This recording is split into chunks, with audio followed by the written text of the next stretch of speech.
Have you ever sat at a table with someone you loved, only to feel the weight of betrayal hanging in the air like a storm about to break? This is the story of a night that changed history, a night when shadows crept into the heart of a brotherhood, and one man's choice would echo for eternity. The upper room was dimly lit, the flickering light of oil lamps casting long, dancing shadows on the walls. The air was thick with the scent of roasted lamb, bitter herbs, and freshly baked bread. Jesus and his 12 disciples had gathered here to celebrate the Passover, a sacred tradition that reminded them of God's deliverance. But tonight, something felt different. There was an unspoken tension, a heaviness that none of them could quite explain. Jesus sat at the head of the table, his face illuminated by the soft glow of the lamps. His eyes, usually filled with warmth and compassion, now carried a deep sorrow, a sorrow that seemed to stretch beyond the walls of the room and into the very fabric of time. He looked at each of his disciples, his gaze lingering on Judas Iscariot, the keeper of the money bag. Judas avoided his eyes, his hands fidgeting nervously under the table.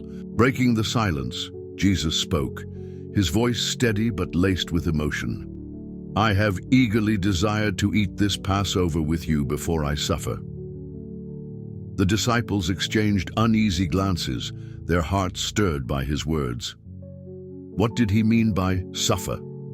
They had seen him perform miracles, defy the religious leaders, and speak with authority like no one else. Surely he was invincible. As the meal began, Jesus took a loaf of bread, gave thanks, and broke it. "Take and eat. This is my body given for you," he said, his words heavy with meaning. The disciples passed the bread among themselves, their minds racing to understand the significance of his actions. Then he took the cup of wine, gave thanks, and offered it to them. "This is my blood of the covenant, poured out for many for the forgiveness of sins," he declared. The room fell silent, the weight of his words sinking in.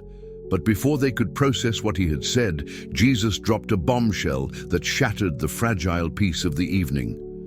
"Truly I tell you, one of you will betray me." The disciples stared at him in stunned silence, their hearts pounding. Betray him? How could any of them do such a thing? One by one, they began to ask, "Surely not I, Lord." Even Judas, his voice trembling, joined in the chorus of denial. Jesus looked at him, his eyes piercing through the facade. "The one who has dipped his hand into the bowl with me will betray me," he said quietly. Judas froze, his heart racing. Did Jesus know? Could he see the darkness that had taken root in his soul? The room was thick with tension, the shadows seeming to close in around them. Jesus, knowing the pain that lay ahead, spoke again, his voice filled with both sorrow and love. "The Son of Man will go just as it is written about him, but woe to that man who betrays him. It would be better for him if he had not been born." Judas stood abruptly, his chair scraping against the stone floor. "I must attend to something," he muttered, avoiding the eyes of the others. As he left the room, the disciples watched him go, confusion and unease settling over them like a dark cloud. Little did they know, Judas was stepping into the night, his heart consumed by greed and betrayal, his footsteps echoing the shadow that had fallen over their fellowship. After leaving the upper room, Jesus led his disciples to the Garden of Gethsemane, a place of solitude and prayer nestled on the slopes of the Mount of Olives. The night was cool, the air heavy with the scent of olive trees and the distant hum of Jerusalem settling into darkness. The disciples, still reeling from Jesus' words at the supper, followed him in silence, their minds swirling with questions and unease. Jesus, however, was burdened with a weight far greater than they could imagine. As they entered the garden, he turned to them, his face pale and drawn. "Sit here while I go over there and pray," he said, his voice barely above a whisper. Taking Peter, James, and John with him, he walked a little farther into the shadows, his steps heavy with sorrow. When they reached a secluded spot, Jesus fell to his knees, his body trembling under the weight of what lay ahead. "My soul is overwhelmed with sorrow to the point of death," he confessed, his voice breaking. "Stay here and keep watch with me." Peter, James, and John nodded, their hearts aching for their teacher, but exhaustion soon overtook them, and they drifted into sleep. Alone in the darkness, Jesus cried out to his Father, his prayers raw and desperate. "Abba, Father," he pleaded, "everything is possible for you. Take this cup from me, yet not what I will, but what you will." His sweat fell like drops of blood to the ground, a physical manifestation of the spiritual battle raging within him. The shadow of betrayal was closing in, and with it, the weight of the world's sin. Meanwhile, Judas was making his way through the streets of Jerusalem, his heart a tempest of conflicting emotions. The 30 pieces of silver clinked in his pouch, a constant reminder of the deal he had struck with the chief priests. He had told them, "The one I kiss is the man. Arrest him." The words had tasted bitter on his tongue, but greed and disillusionment had clouded his judgment. Now, as he approached the garden, doubt gnawed at his soul. Was he doing the right thing? Could he still turn back? Back in the garden, Jesus returned to his disciples and found them sleeping. "Couldn't you keep watch for 1 hour?" he asked, his voice tinged with disappointment. "Watch and pray, so that you will not fall into temptation. The spirit is willing, but the flesh is weak." He went away and prayed again, his words echoing into the night. "My Father, if it is not possible for this cup to be taken away unless I drink it, may your will be done." When he returned a second time, he found the disciples asleep again. This time, he said nothing, his heart heavy with the knowledge that even his closest friends could not share in his suffering. He prayed a third time, surrendering fully to the Father's will. As he rose from his knees, a sense of resolve settled over him. The hour had come. Suddenly, the stillness of the night was shattered by the sound of footsteps and the clinking of weapons.